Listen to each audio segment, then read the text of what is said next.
या दौऱ्यामध्ये त्यांनी आदिवासी महिलांशी जमिनीवर बसून संवाद साधलाय। आदिवासी महिलांच्या समस्या जाणून घेतलेल्या आहेत आणि याचा आढावा घेतलाय आपले प्रतिनिधी महेश तिवारी यांनी।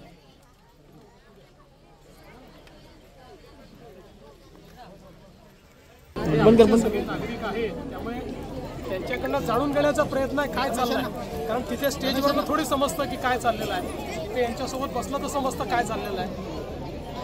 म्हणजे हा अनुभव यांनी पहिल्यांदा घेतला, कारण हे साध्या तलाट्याशी ग्रामसेवकाशी बोलत नाहीत, तुम्ही साक्षात येऊन यांच्यासोबत संवाद साधत आहात। आमचे मालक हेच आहे रमेश, आम्ही यांचे सेवक आहोत म्हणून यांच्याशी भेटायला आलो। काय वाटतंय तुला, मुख्यमंत्री तुझ्याशी बोलले बेटा, कसं वाटतंय तुला सांग?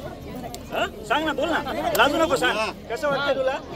ती आता 8वी नंतर शिकणार आहे, कॉलेजमध्ये शिकणार आहे आणि तिला सायकल द्यायची आपल्याला, हो ना? चालवणार ना सायकल? मुख्यमंत्री कसं कौतुक करते आपण बघत आहोत। ताई काय म्हणाल तुम्ही, आज मुख्यमंत्री तुमच्यासोबत आलेले आहेत, बोलले आहेत, काय वाटतंय? चांगलं वाटलं?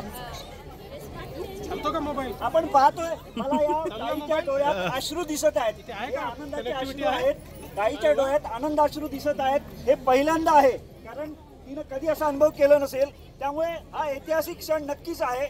भामरागड सारख्या अतिसंवेदनशील भागात मुख्यमंत्र्यांनी आज ज्या पद्धतीनं या ठिकाणी यांच्यासोबत बसून संवाद साधलाय, हे नक्कीच ऐतिहासिक आहे। महेश तिवारी, न्यूज 18 लोकमत, गवंडे, गडचिरोली।